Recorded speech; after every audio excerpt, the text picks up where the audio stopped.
Bom dia, gente. Bom dia.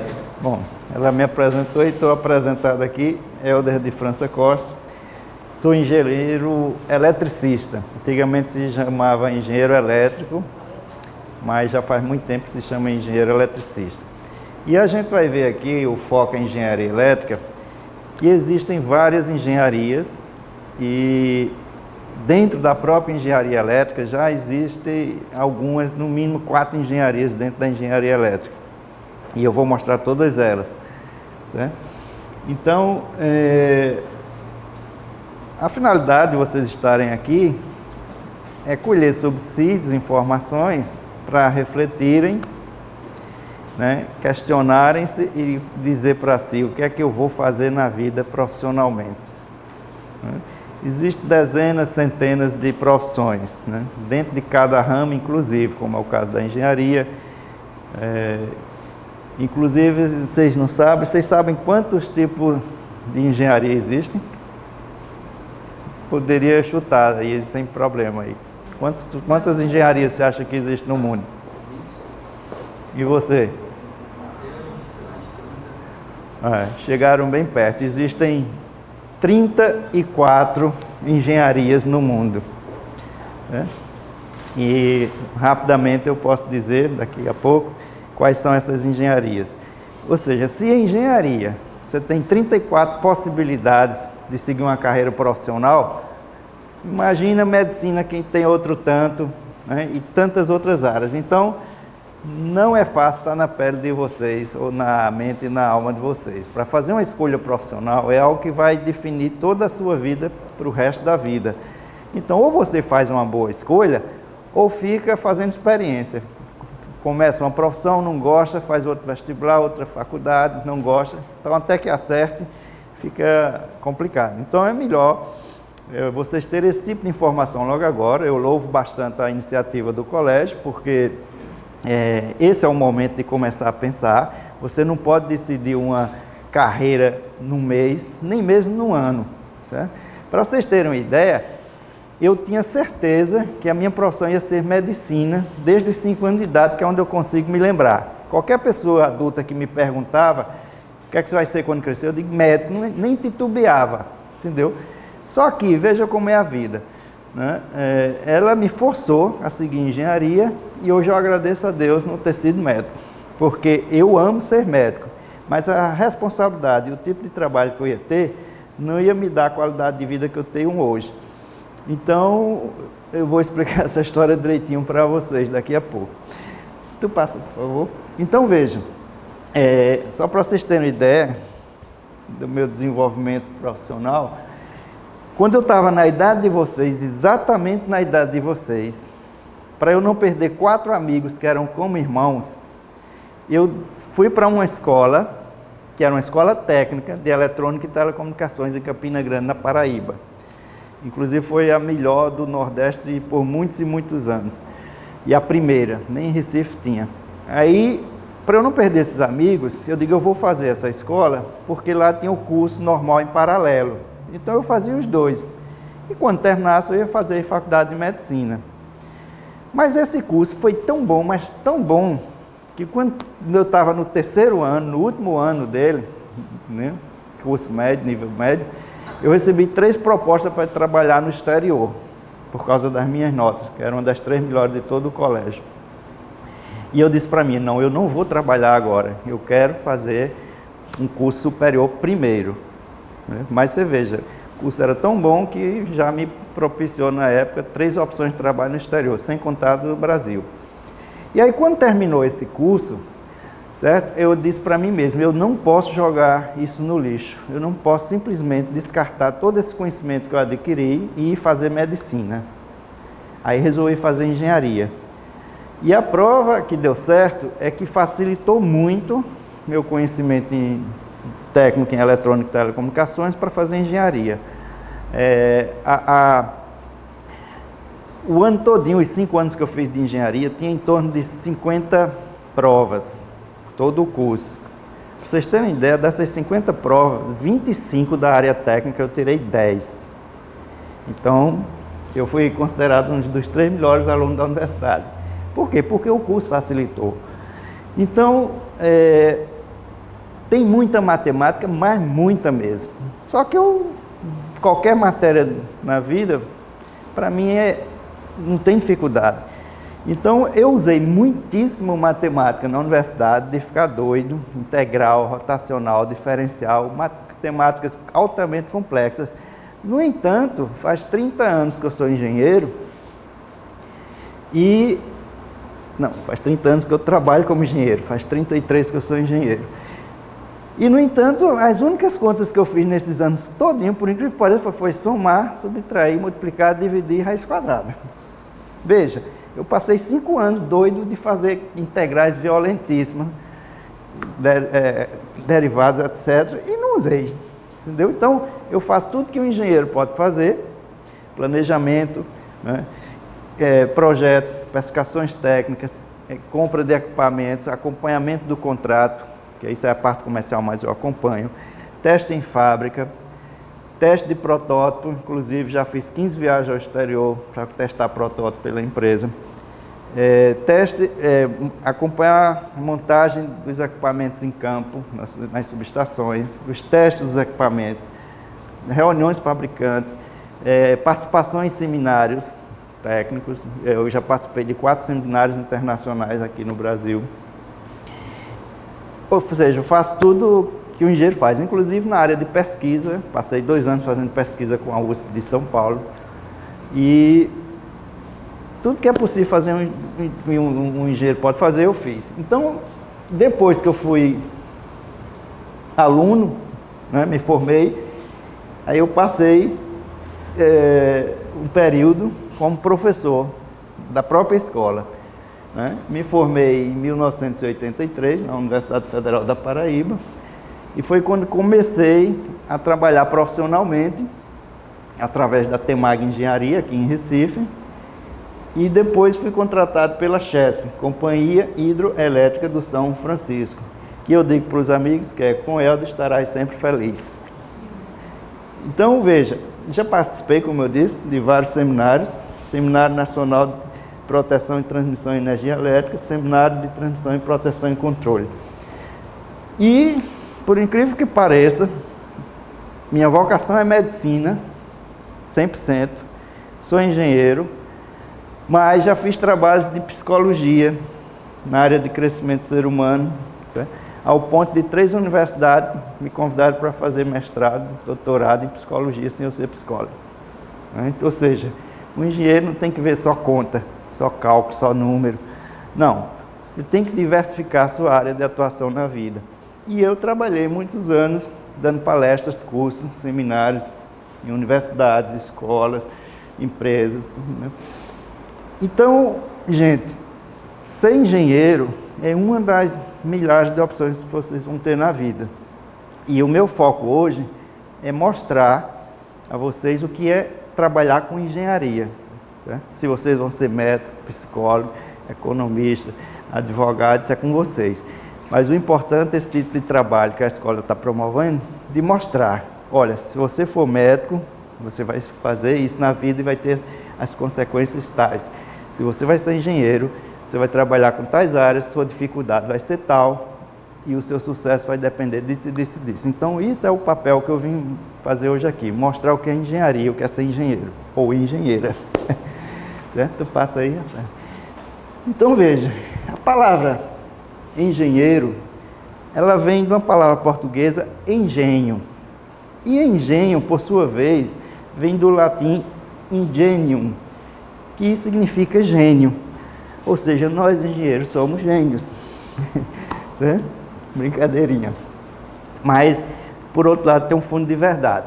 Porque eu diria, né, pode ter controvérsias, mas eu diria que a primeira profissão que existiu no universo, desde o princípio do universo, foi engenharia.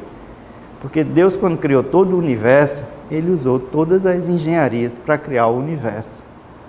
Na Bíblia, se você pegar na Gênesis, o primeiro livro, já diz que Deus criou o mundo em 6 dias e descansou no 7º. No primeiro dia, Ele criou a luz, né, separando-a das trevas. Ou seja, criar luz, Ele tem que usar engenharia física, engenharia química, engenharia elétrica para criar luz.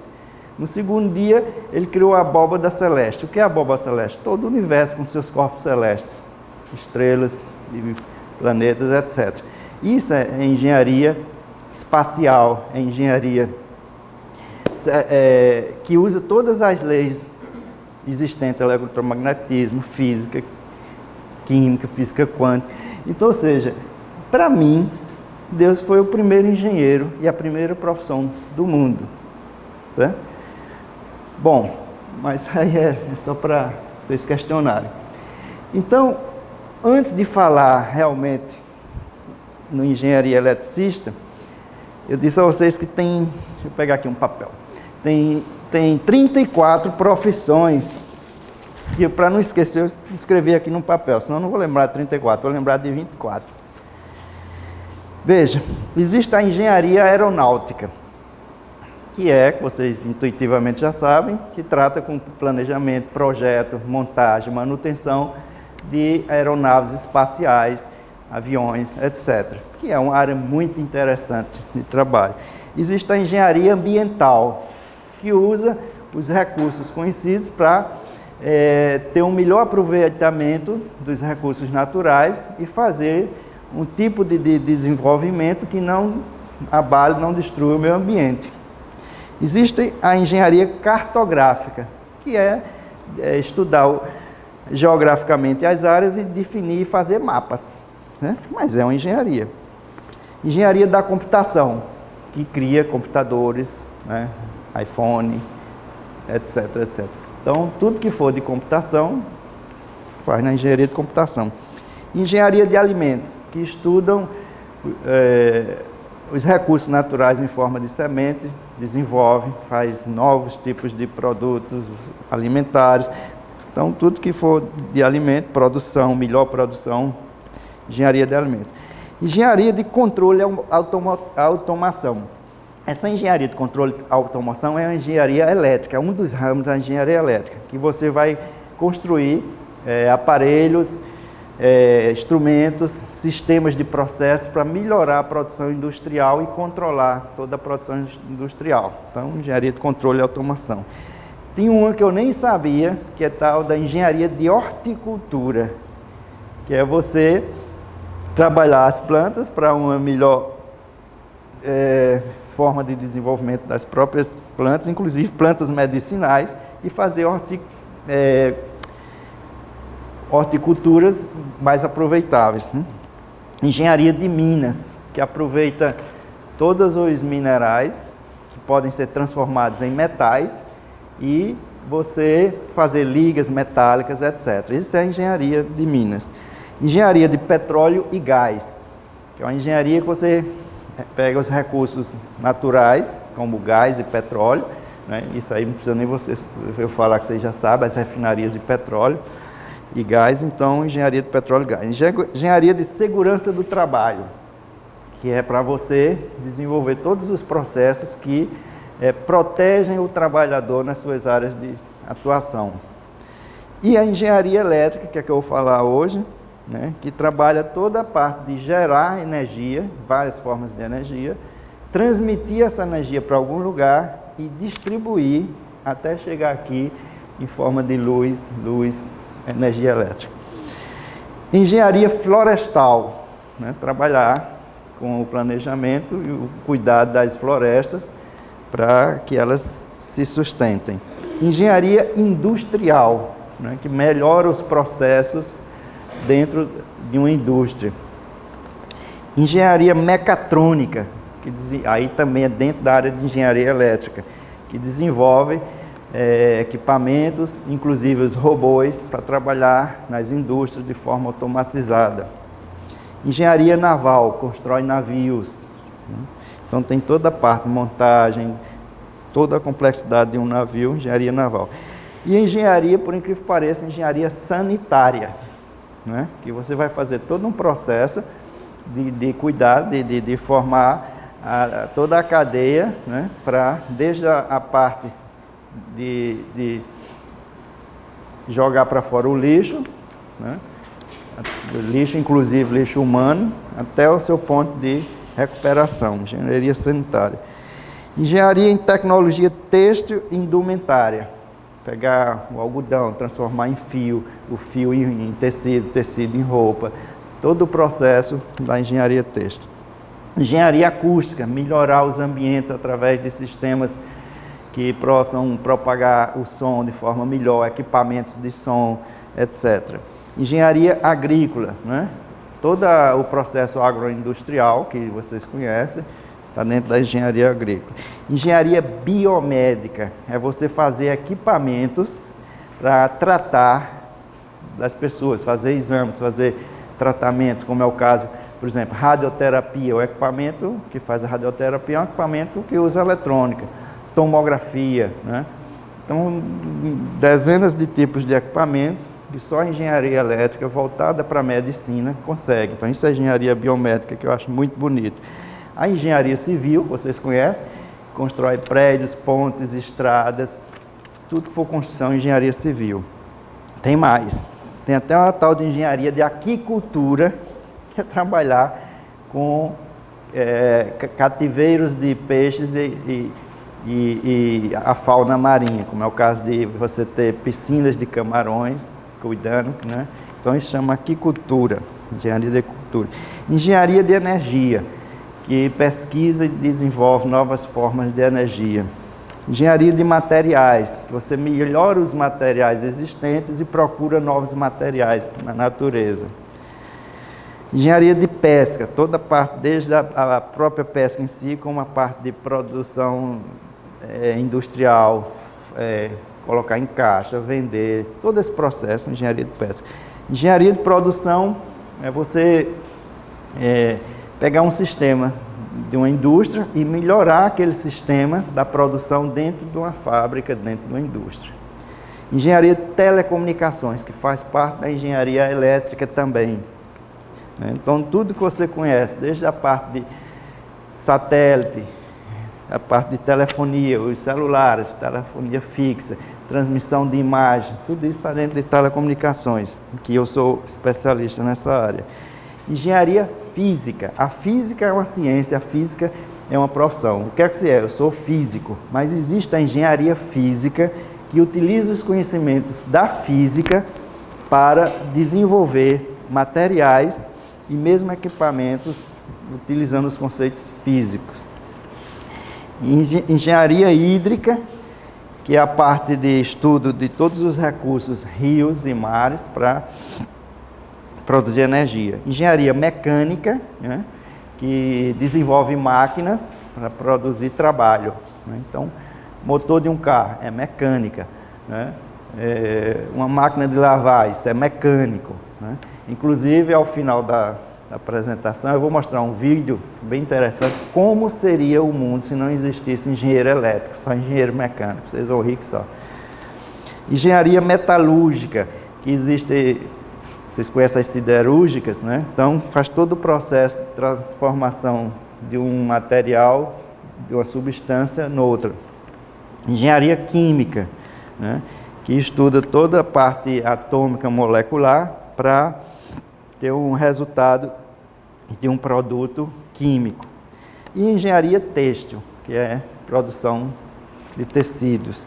Ou seja, são 34 engenharias que dentro delas tem as subdivisões ainda. Então imagina você escolher você o quê? Se só engenharia tem 34, tá?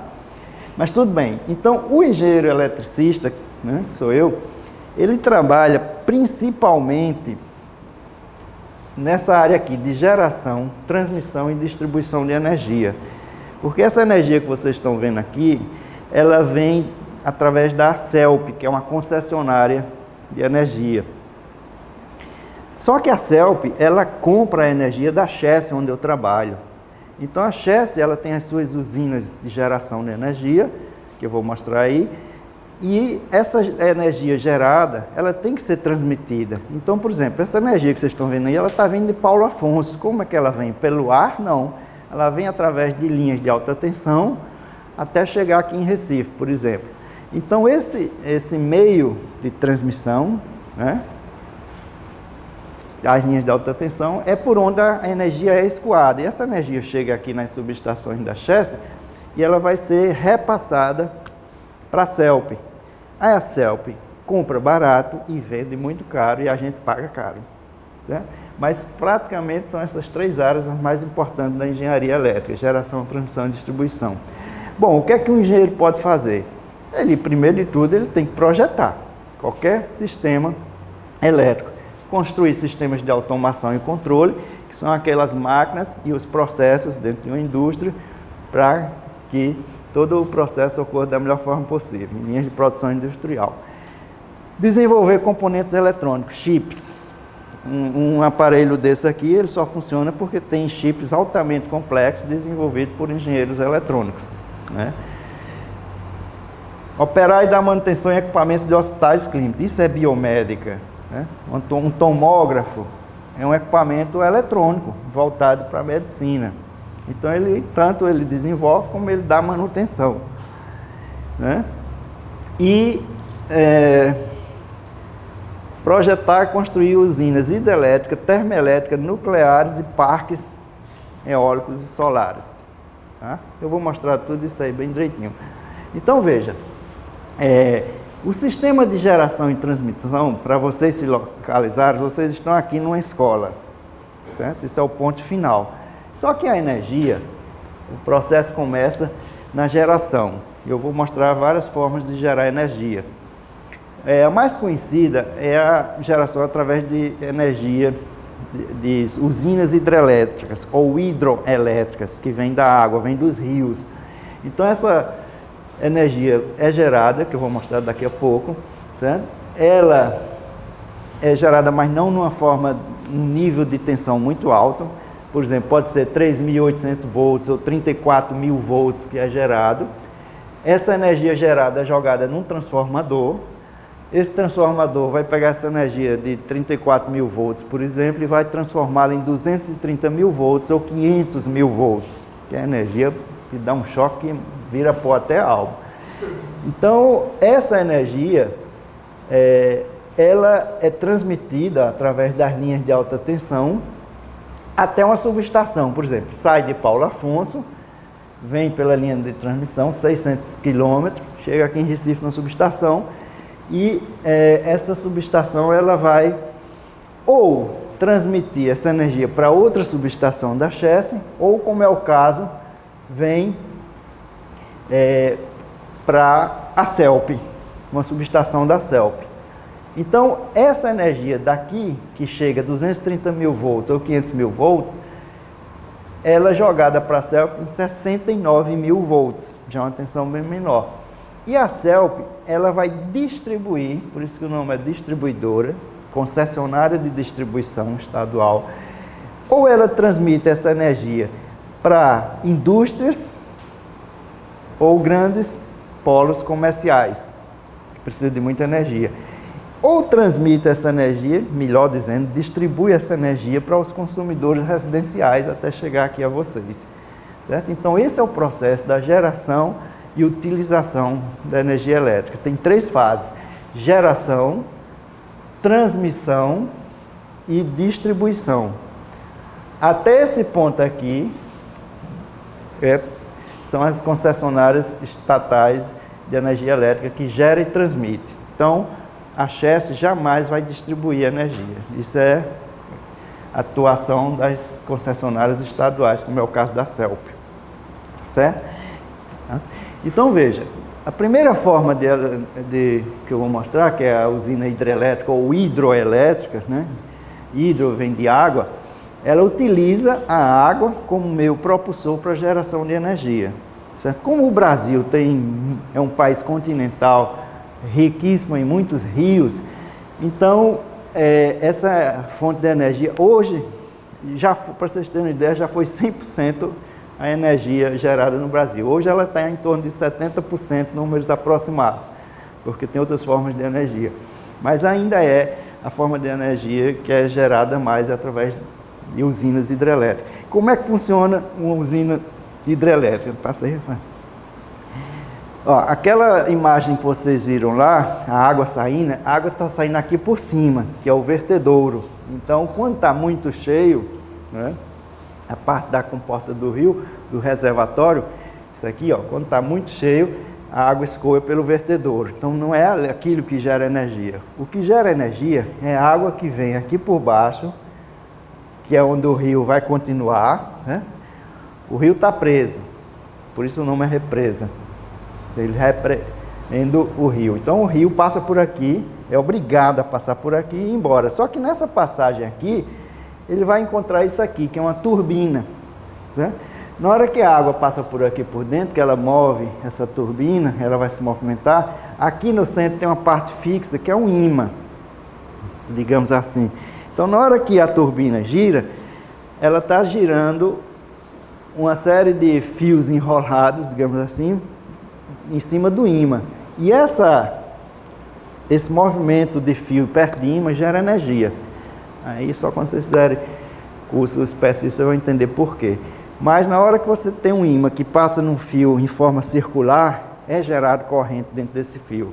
Então essa é a forma que se gera energia. A água passa, gira a turbina em contato com os ímãs internos aqui vai gerar energia. E essa energia, né, vai para um transformador que vai elevar essa energia e transmitir. Então essa é a forma fácil de explicar de como é gerada energia através de água, certo? A outra fonte é a termoelétrica ou termoelétrica. O nome termo vem de calor, certo? Então vocês estão vendo aqui as torres que jogam as fumaças para cima e basicamente uma usina termoelétrica, ela transforma calor em energia da seguinte forma. Passa aí, Rafael. Ou seja, a matéria-prima seria carvão, por exemplo. Esse carvão, ele é queimado. Na hora que ele é queimado, ele gera calor. Esse calor vai esquentar isso aqui, que é água, passando por essa tubulação, e essa tubulação vai gerar vapor. O vapor ele vai forçar isso aqui a girar. E na hora que ele gira, do mesmo princípio da usina hidrelétrica, tem um ímã dentro, né, com um monte de fio enrolado que vai gerar por indução, eletromagnetismo, corrente nesses fios que gera energia. Então, a usina termoelétrica ela usa calor, através da queima de carvão, por exemplo, para gerar pressão suficiente para girar uma máquina dessa que vai girar o gerador, né? Vocês veem aqui, ó, isso aqui é um recipiente grande, claro, né, cheio de urânio. Então, como é que é gerada a energia elétrica através do urânio? Se bombardeia os átomos de urânio com nêutrons. Na hora que há um bombardeamento desses átomos de nêutron, ele se quebra em dois, por exemplo, e na quebra desse átomo de urânio, em dois átomos, por exemplo, ele libera de novo prótons, que por sua vez, tanto os átomos quebrados como os novos prótons, vão bombardear o seguinte, e vai ser uma reação em cadeia, né? E isso aí, o que é que acontece? Gera calor, porque quando você mexe na estrutura atômica, né, ou você gera calor, ou você gera luz, ou gera eletricidade. São as três formas que acontecem, né, quando você mexe com um átomo. Então, na hora que você bombardeia um átomo de urânio, na realidade você vai bombardear milhares, trilhões de átomos, e isso gera calor. Esse calor gerado, ele vai, né, o calor, ele vai gerar também vapor através do aquecimento da água, e esse vapor, por sua vez, vai fazer a mesma coisa que a hidrelétrica, que a termoelétrica faz. Gira uma turbina que, por sua vez, em contato com o ímã, gera energia. Essa energia é aumentada e vai pela linha de transmissão. Então, essa é a forma que se gera energia nuclear. A próxima forma de transmissão, que inclusive hoje, para vocês terem uma ideia, 27% da produção de energia no Brasil hoje já é de energia eólica. E aí, quando eu era menino, chamava catavento, hoje são os aerogeradores. Então, o Nordeste, principalmente, que tem uma área de muito vento, está infestado de aerogeradores. Se vocês andarem nas estradas, você vai ver o tempo todo carretas e carretas levando as partes dos aerogeradores, que são gigantes, né? A gente olha uma paleta dessa aqui numa foto ou de perto na estrada, pensa que é pequena, mas você precisa de 2 carretas ou uma carreta de 80 metros para levar uma paleta dessa, sobrando essa parte aqui ainda no rabo dela. Então, como é que se gera, Rafael? O mesmo princípio. O vento vai mover as hélices, as paletas, que por sua vez vai mover um gerador que tem um ímã dentro, com toda uma fiação enrolada que vai gerar indução e vai gerar energia, certo? Só que você precisa de centenas disso aqui para ter uma energia do mesmo porte de uma usina nuclear ou de uma usina hidrelétrica, por exemplo. Mas é fácil usar o vento, que é gratuito, né, para gerar energia. E existe a forma de gerar energia através da usina solar, que nada mais é do que captar a energia do sol em placas solares e transformar esse calor do sol, a luz do sol, em energia da seguinte forma, Rafael. As placas solares, elas são feitas de 2 partes diferentes de material. Uma, tá? Ela tem mais elétrons do que prótons, e na hora que você incide a luz solar, ele consegue libertar elétrons dos seus átomos. E esses elétrons vão procurar outra placa, porque polos diferentes se atraem. Então, nisso gera uma corrente elétrica. Então, se você tem milhares e milhares de placas solares, você tem uma corrente elétrica muito grande, você vai gerar uma boa energia elétrica. O mês passado eu estive no oeste da Bahia e eu visitei uma usina solar que tinha 280 mil placas solares, certo? Dava para gerar energia para abastecer uma cidade do porto de Caruaru, uma única usina. Então, além dessas formas, que eu estava tentando trazer um videozinho para aqui, mas não consegui passar para o computador, existe uma forma que é pouca falada, mas daqui para frente vai ser muito utilizada, que é a usina que usa a força maremotriz, ou seja, a força das ondas, das marés, para produzir energia. Mas o princípio é o mesmo, certo? As ondas, elas vão fazer o quê? Movimentar alguma estrutura mecânica que, por sua vez, vai dar um movimento num gerador. Então, qualquer movimento num gerador, seja circular, com um ímã dentro, né, vai gerar energia. Então, existem dezenas e dezenas de formas hoje que estão sendo estudadas, já estão em aplicação, né, usando as marés, as ondas dos mares para gerar energia. Então, isso é uma outra forma de usina, né, de energia, tá certo? Então, entrando agora detalhadamente na parte da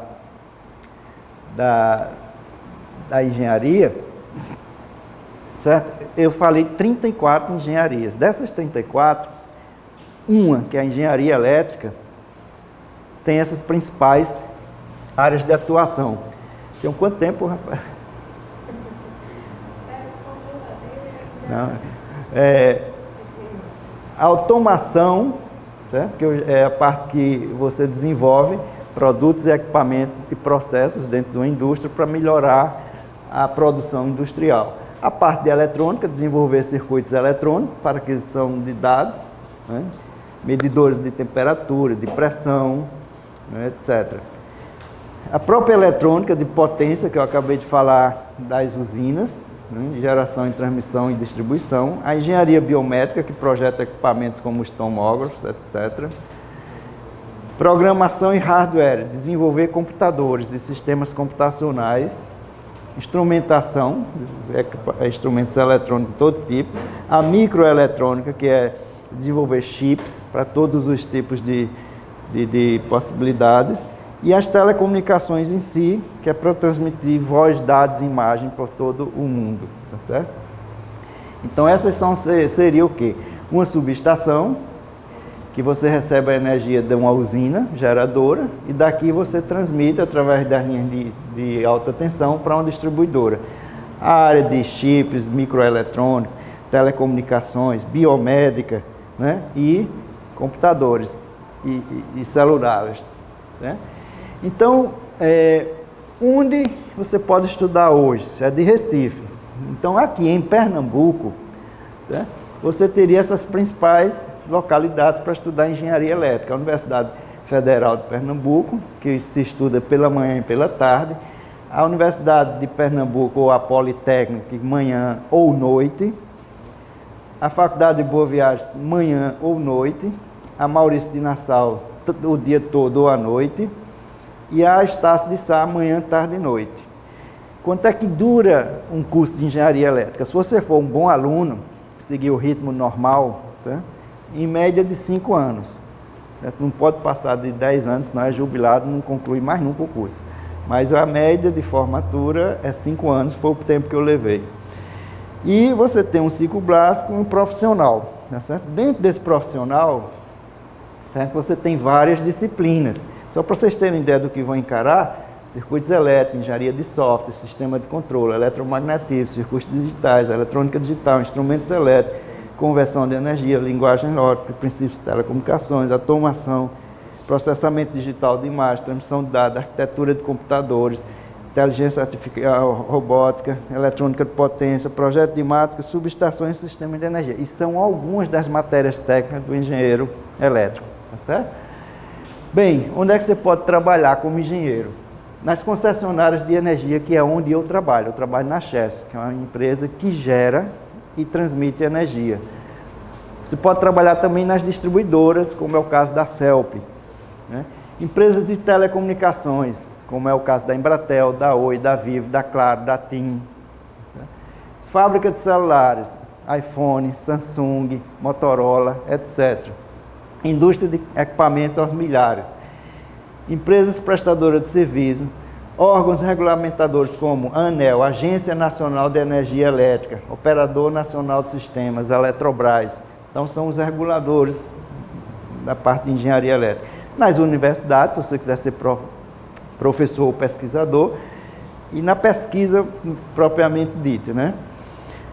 Aí eu botei essa nota aqui, porque, como eu disse, a minha vocação é medicina, eu sou engenheiro feliz da vida, né, do trabalho que eu faço, todas as possibilidades que um engenheiro pode ter, eu tive e por isso sou feliz. Mas veja, quem trabalha com energia elétrica, com engenharia elétrica, se dá um embasamento tão grande, mas tão grande na parte da universidade, que primeiro você tem que aguentar isso, né, que é pesado. Se você não gosta de nada de matemática, você já faz a triagem, eu não vou fazer engenharia.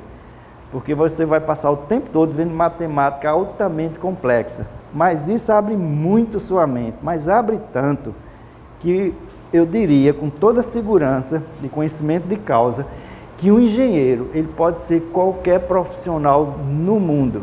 Um engenheiro pode ser médico, advogado, psicólogo, qualquer coisa. Depois que você sobrevive a um curso de engenharia, o embasamento que você teve foi tão rico, mas tão rico, que eu não vi até hoje um engenheiro não conseguir fazer qualquer coisa na vida. Porque, como eu disse, eu sou engenheiro, mas trabalhei vários anos dando cursos na área de psicologia, que não tem nada a ver com engenharia. Certo?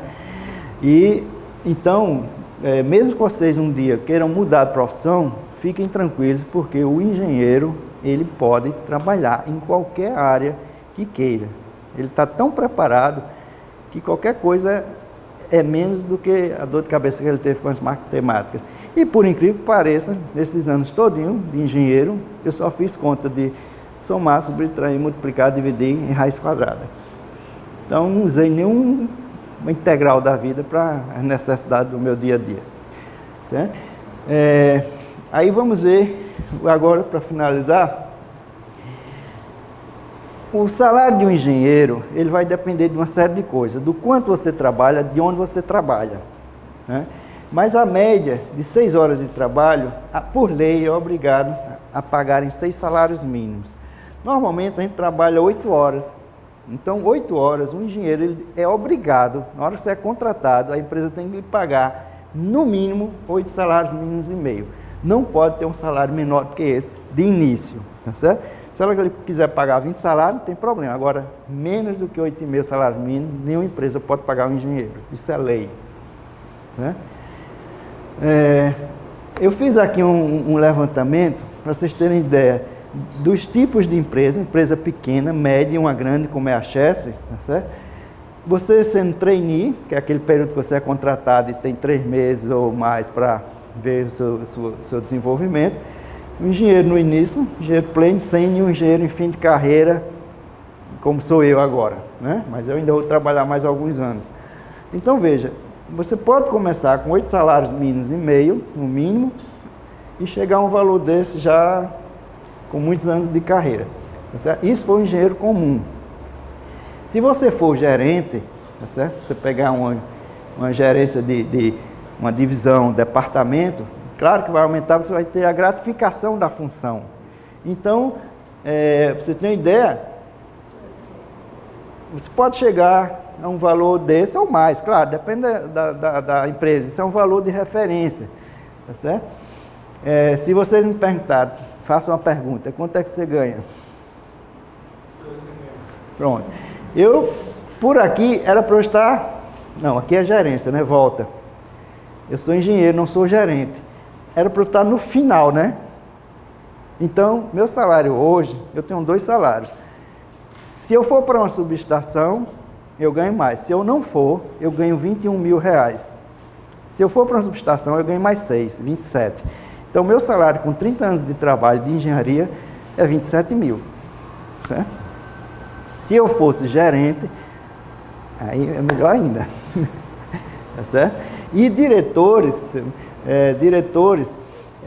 eu não botei o valor aqui, bota aí, Marcelino, porque isso aí é sigiloso, mas eu tenho certeza que é mais de 40 mil. Pelo menos um dos diretores que eu conheço ganha 60 mil na Chess. Tá certo? Então, ou seja, o que você tem que focar não é o salário, porque engenharia vai ganhar bem.